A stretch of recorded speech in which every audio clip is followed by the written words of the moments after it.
All right, so let's talk about subscription in the DTC space. This is a hot topic for a lot of health and wellness brands, supplement brands. Anyone that's in that space within CPG has been talking about subscription a lot on Twitter, a lot this year. And it's something that I'm seeing with the brand that I'm working with, running all their paid media, is we're seeing really good subscription growth. So this is an actual screenshot from the brand. As you can see, this is roughly the last 30, 45 days, something like that, and subscription is just on a straight up trajectory. It hasn't always been that way. I came into this brand about 2 years ago, and the subscription program was much smaller than this. And it was a little bit of a rough start, to be honest. It kind of ebbed and flowed a good bit. It was going up and down. It was kind of a roller coaster, and we couldn't figure out how to crack it. But I put together some of our findings in this deck on what we found, and I think this will help. So let's get into it.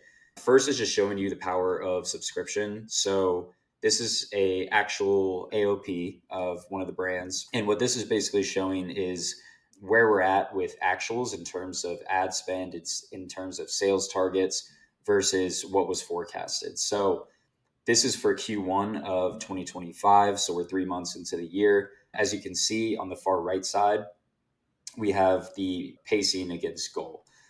So at the top, you have gross revenue, beat that by a little bit, just over 3%, nothing crazy there. CAC was 8% lower than expected, which is always great to see. AOV was basically flat. New customer count was about 5%. And what this is basically your one-time orders. So all your new customers coming from one-time orders. Now, as soon as we get to subscriptions, this is net subscription growth. You see that this is the outlier here. This is a beat of 61% in the first 3 months of the year. So what that tells you is that for this brand, subscription is a huge piece of how they beat goal. And I'll show you in the next slide kind of what the breakdown is, but more than 50% of revenue for this brand is subscription at this point, which really has a great compounding effect because the more you acquire, the more recurring revenue you get every month, and you can kind of build that snowball effect. So subscription is super, super important for D2C brands. And I'll go through that a little bit further. So now we have some of the metrics that we're seeing. This is last 30 days. New customer orders up 16%, CAC down 8%, gross sales up 15%. Again, you see the outlier here with total new subscriptions being up by 44%. And there's a couple of tweaks that we made that kind of caused this. The main one being finding a winning offer, and then number two, pairing that with really good creative. So I'll go through that in a second, but this is what it looks like when you hit subscription. When you really nail it, you'll see all the metrics going in. So this is the chart that I talked about earlier. This shows you net new subscriptions by day. So these are all new subscription cohorts by day. So started the period at about 15.7K, ended just under 18K. And this is in about, I think, 30 or 40 days. That's really good growth in that time. So this is the effect that it can have on your business. And again, this isn't just new customers coming in. This is building your recurring revenue base and really building that base up so you have recurring revenue coming in every single month. You stack on top of that, and really the sky's the limit at that point. Like you want to keep finding winning offers, pair it with really good creative, and you'll see this trajectory for your business as well. So the revenue breakdown for this brand, like I mentioned earlier, it's about 54% recurring revenue. And again, this is just for the subscription revenue. Subscription accounts for a little bit more than 50% of the total revenue, doing about 500K a month. So about, 250, 260K of that is subscription. But within that, 54% is recurring. So every single month of all that subscription revenue, more than half of it is revenue that's just coming in on autopilot. It doesn't need to be acquired. We don't need to pay for it. That is just free recurring revenue, right?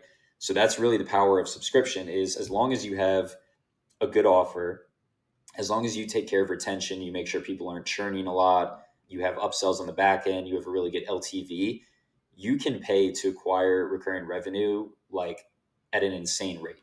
You just need to know your LTV. You need to have really good retention, but that's the beauty of this. So in terms of us hitting goals, only 46% of revenue needs to be acquired through paid media. So that's really powerful when you think about it. Less than half of our revenue needs to be acquired through paid media. So we're only paying to acquire half. The other half is coming on an autopilot every single month, and it's continuing to compound and stack over time. Here's a really good example of what good creative can do. So Meta is our main acquisition driver for this brand. And I mentioned that we found really good creative to pair with a good offer. So you'll see late last year, back in December, we were seeing really high CPA spikes. It was going anywhere from like $25 all the way. It got really crazy. It went all the way up to $200, back down below 100. It got as bad as being up to some days up to $300 CPAs. For this brand, we generally average anywhere from $40 to $50 CPAs on really good days, as low as 20, 25, 30. So $300 is like a crazy spike. In that month of December was all over the place. Like you can see it just spiking in crazy increments. We really couldn't find consistency with creative. We had a winning offer that we had found earlier in the year, but the creative wasn't doing us any justice. And so CPAs were all over the place. It just wasn't sustainable. And so you'll see as we go into the new year, it starts to even out a little bit. It's still a little bit high, still over $100 some days, averaging out about probably $90, well above what we normally see with $40, $50 CPAs. And then you'll see in the beginning of January is when we really honed in on creative and found what worked. So you'll see this last spike around early January starts to go down, goes down, hits a low. This day was a really, really good day. And then it goes up a little bit, and then it kind of just evens out from there. The highest that we've seen since then, towards the end of January, was one day of $100. Ever since then, it evened out. And then you'll see the last 30 days, it really went down. So it went down and stabilized a lot in this period. So this is a 2 to 3 week period. We were running a promotion on this offer. So the offer normally is at a fixed price. Again, it's a subscription offer, but we offered a little bit of a discount for 30 days. And that's where we really hit our stride here. So this is where we're doing consistent, $30, $40 CPA days. We know the LTV on this offer is $300 plus, right? So as long as we're paying $30, $40 to acquire a customer, if we know that they're going to stay for a couple months and they're going to spend $300 with us on average, we can afford to pay that all day long. So that's why it's really important to have an offer that has longevity, that people stay, that people have high LTVs.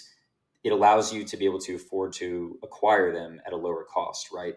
And so that paired with really good creative, that's what this effect is. We went from $200 to $300 CPAs down to $20 to $30 CPAs, right?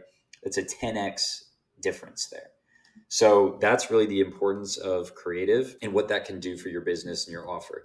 Finally, we have the creative engine, and these are 5 of the top performing ads. So you'll see at volume, the CPAs vary a good bit. This one spent the most, just under 23K for this time period. It had about an $80 CPA, but that was justified because the new customer count on this ad was much higher. So we measure the percentage of new customers per ad, and this was getting us the biggest majority of new customers, right? So we're willing to pay a higher CPA if it's getting us more new customers. Some of these spent 15K, 7K, 6K, 5K, pretty decent, but lower CPAs, of course, $31, $36, $27, $28. So this one was what was bringing in our highest new customer counts, but these ones were really what helped stabilize it, bring the CPA down. And these were more of our, reliable base hits down here. So all of these, I can't show them, but all of these were relatively similar. Really, the main difference was the copy, so just different headlines, but they were all really offer focused. Went straight for the offer. We knew what the customer wanted. We knew what they're interested in. So, your creative doesn't have to be all that different, but of course, it's better to test as many different concepts as you can.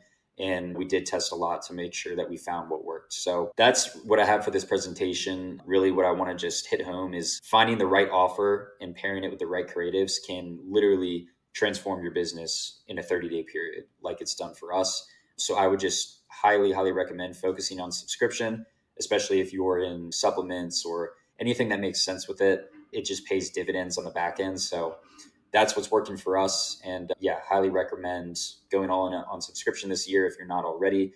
And let me know if you have any questions in the comments. Happy to answer. Peace.